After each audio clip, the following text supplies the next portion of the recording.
Hello, everyone. Welcome back to Everyday English Channel. We are so genuinely happy you are here right now. Like, truly, you could be doing anything else with your time. Scrolling, sleeping, staring at the ceiling, and you chose this. You chose to learn today. And that means so much to us, more than we can really say. I'm Sarah. And I'm Jack. And if you are brand new here, welcome. Seriously, pull up a chair, get comfortable, because this is a place where we talk about English the way real people actually use it. Not the version from your old textbook, not the stiff, formal sentences that nobody actually says out loud. The real stuff, the living, breathing, everyday stuff. And we really, really want you to stay. Please stay, and please, Jack, tell them. Subscribe. Please subscribe to this channel. And I don't say that the way people robotically say it at the beginning of every video. I say it because every single person who hits that button, I feel it. It reminds me that someone out there is sitting with us, learning with us, growing with us. And that feeling keeps us making these videos more than anything else in the world. So please, subscribe. It would genuinely mean everything. It would mean the world. Okay, today's topic, and I love this one because it sounds so simple on the surface, like deceptively simple. It does. It really does. Today we are talking about how to describe your daily routine in English, how to talk about the things you do every single day, morning, afternoon, evening, in a way that sounds natural, comfortable, and actually interesting to listen to. Because here's the thing. I wake up, I eat breakfast, I go to work. That's not a conversation. That's a list. It's a very sad list. A very lonely list. And yet that's exactly how a lot of English learners describe their day when someone asks. Because they learned the vocabulary, wake up, eat, go, sleep, but they didn't learn how to make it sound like a real person talking. And that's what we're fixing today. Because talking about your daily routine is one of the most common things you will ever do in English. Someone meets you, they want to know about your life, they ask, "So, what does your day look like?" Or, "What do you usually do in the mornings?" And you want to have an answer that actually sounds like you, not like a grammar exercise. Right, and this topic comes up constantly. In job interviews, in small talk, when you're making a new friend. When someone asks, "Are you a morning person?" Which, by the way, is such a common question in English conversations, and people don't always know how to answer it naturally. Oh, that's such a good example. Are you a morning person, Jack? I am absolutely not a morning person. I wish I were. I admire morning people deeply, but no. My brain requires at least 45 minutes and one full cup of coffee before it agrees to participate in the day. I love that. And notice what Jack just did there. He didn't say, "No, I am not a morning person." He gave an answer with personality, with texture. And that's what we want to help you do in English. Because the vocabulary for daily routines is actually not the hard part. Most learners already know the verbs: wake up, shower, get dressed, have breakfast, commute, work, come home, cook dinner, go to bed. You probably know most of those. Probably, yes. So the challenge isn't the vocabulary list. The challenge is everything around those verbs, the phrases that connect them, the expressions that make it sound natural, the little details that turn a list into a story. And also the tenses, because talking about your routine means talking about things you do repeatedly, habitually, and English has some really specific and beautiful ways of expressing that. Let's start there, actually, because I think tense is where a lot of people quietly go wrong without realizing it. When you talk about your daily routine, you're mostly using the simple present tense. I wake up at 7. I take the bus to work. I usually cook dinner at home. Simple present, not present continuous. That's I am waking up, which sounds like it's happening right this second. If someone asks about your routine, your habit, your normal day, simple present is your best friend. And this trips people up because in some languages, the equivalent of I am doing can be used for habitual actions too. But in English, there's a real difference. I am eating lunch means right now, at this moment. I eat lunch around noon means this is what I do, this is my habit. So if someone asks, what do you do in the mornings, and you say, I am waking up at 7 and I am eating breakfast, It sounds a little strange, like something is happening to you in real time as you speak. Like a live update nobody asked for. Exactly. Breaking news. I am currently brushing my teeth. That's not what they meant. So, simple present for routines. Good. Now, the other thing that makes routine talk sound natural is the use of frequency words. And these are so useful. Words like usually, normally, generally, often, sometimes, rarely, hardly ever, always, never. These words do so much work in English conversations. They add honesty to what you're saying. They make it sound realistic, because nobody does everything every single day with perfect consistency, and native speakers reflect that when they talk. Right. Nobody says, I wake up at 7. They say, I usually wake up around 7 a.m.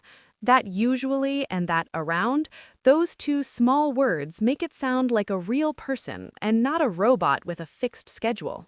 Around is such a good one. I have lunch around noon. I get home around 6. It's softer, more natural, because life is not perfectly precise, and our language reflects that. And tend to. Can we talk about tend to for a second? Because I think this is one of the most underused phrases for learners. Oh, tend to is wonderful. It means something is your general habit, your inclination. I tend to stay up late. I tend to skip breakfast when I'm busy. It sounds thoughtful, a little self-aware, like you've observed your own behavior and you're reporting it honestly. It immediately makes you sound more fluent, because it's not a phrase people usually teach in beginner English, so when someone uses it naturally, it signals a real comfort with the language. Same with I'm not really as in I'm not really a breakfast person, or I'm not really a gym in the morning person. This construction is everywhere in natural English speech, and it's a really lovely, soft way of describing yourself. I'm not really a gym in the morning person is maybe the most honest sentence I've ever heard. Deeply, deeply honest. I respect the gym people. I am not one of them before 9 a.m. Okay, so let's actually walk through a day, because I think it helps to hear these phrases in context, not just in isolation. Let's talk about mornings first, because mornings are their own whole thing. Mornings. So the first thing, there's a difference between wake up and get up.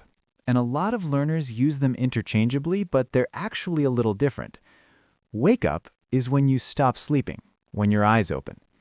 Get up is when you actually leave the bed. And those two events can be very far apart for some people. Very far apart. Like, I wake up at 7, but I don't really get up until 7:20 because I just lie there pretending the day isn't happening. That in-between time has a name, actually. Some people call it lying in, as in, I like to lie in on weekends. It means staying in bed a little longer even after you're awake. Very common phrase. And then, once you're up, the morning routine phrases. I jump in the shower is a very natural way to say you shower quickly. Not literally jumping, just you go straight to the shower, you do it fast. I grab a coffee. Grab is used so much in casual English for getting food or drink quickly. I grab a coffee on the way to work. I grabbed a quick bite before the meeting. Grab is such a conversational word. It implies speed, efficiency, casualness. You wouldn't say, I grabbed a 7-course dinner, but grab a coffee, grab lunch, grab a snack. Completely natural. And speaking of mornings, I'm not fully awake until I've had my coffee is a sentence that millions of English speakers say or feel deeply. It's almost a cultural phrase at this point. It really is. And variations of it. Don't talk to me before my coffee, or I need coffee to function. These are very common, very relatable things to say, and they immediately make you sound like a real, normal human person. Which is the goal, sounding like a real, normal human person. The dream. Now, commuting, getting to work or school. This is an area where there are so many useful phrases. I take the bus. I take the subway. I drive to work. I work from home, which, of course, is incredibly common now and worth knowing how to talk about.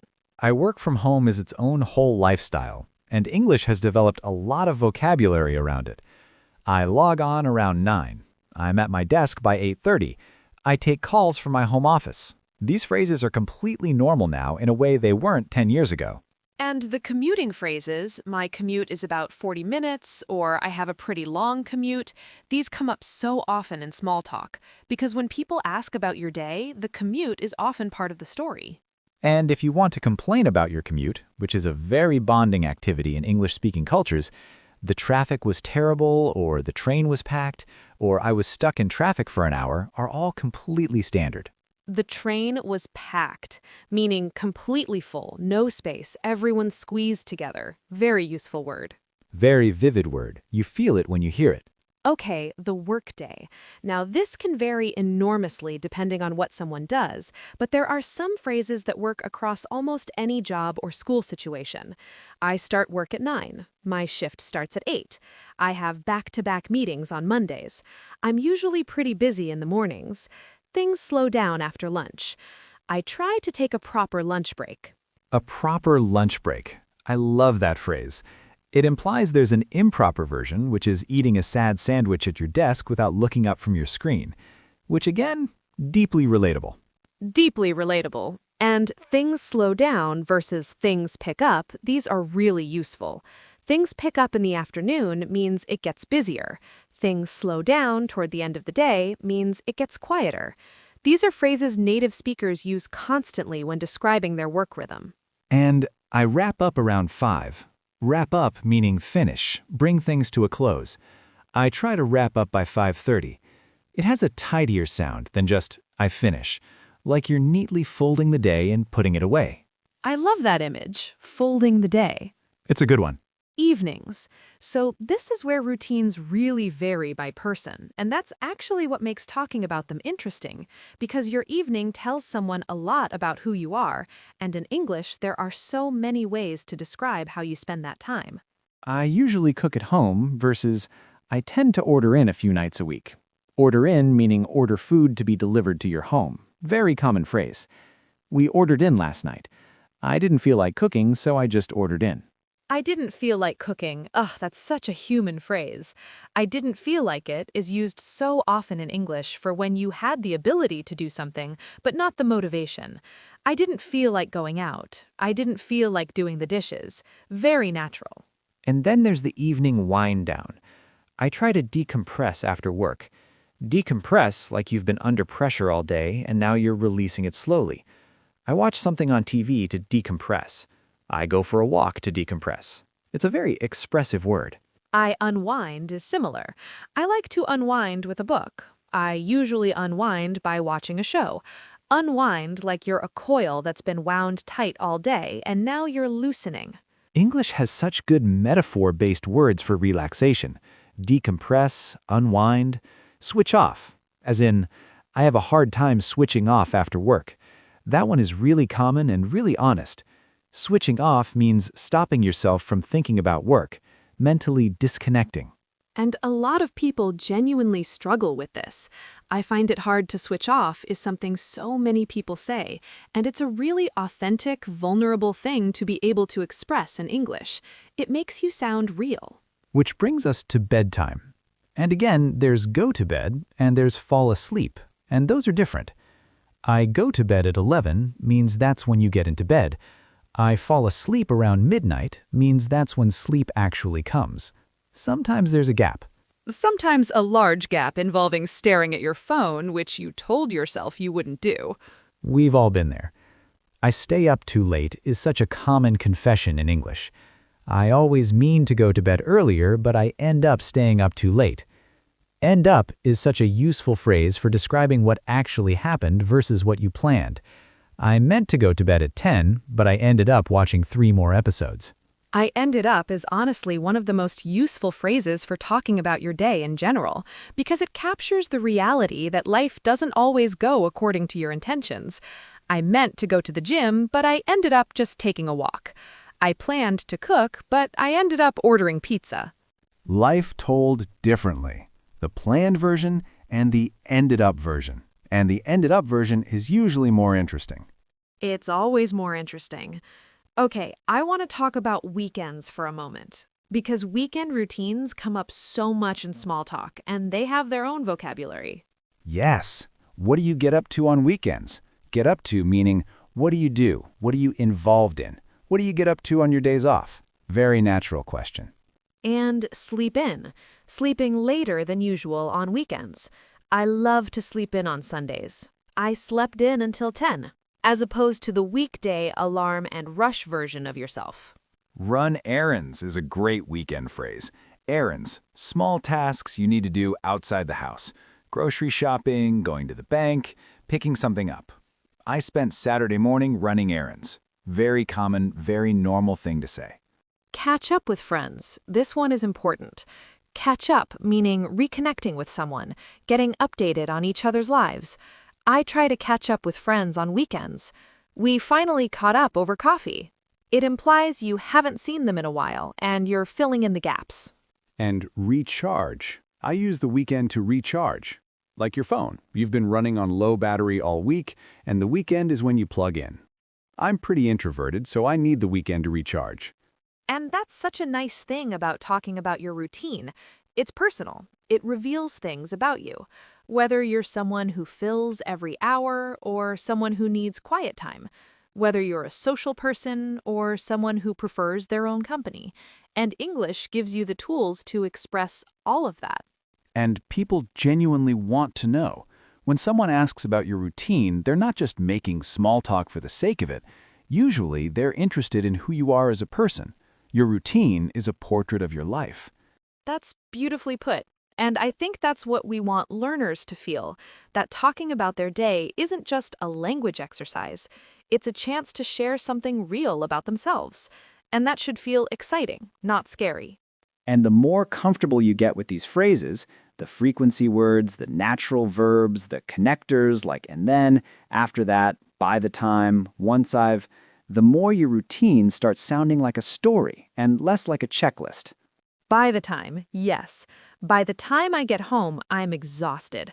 By the time the kids are in bed, it's already 9 o'clock. It creates this sense of time passing, of things building up. Really useful connector. And once I've had my coffee, I'm a different person. Once the workday is done, I try to leave work thoughts at the door. These give your routine a sense of sequence and causation. One thing enables the next. I think one last thing worth mentioning, and this is about making conversation rather than just answering questions, is asking back. When someone asks about your routine and you answer, the most natural thing in the world is to ask about theirs. What about you? Or how about you? Are you a morning person? Or do you have a long commute?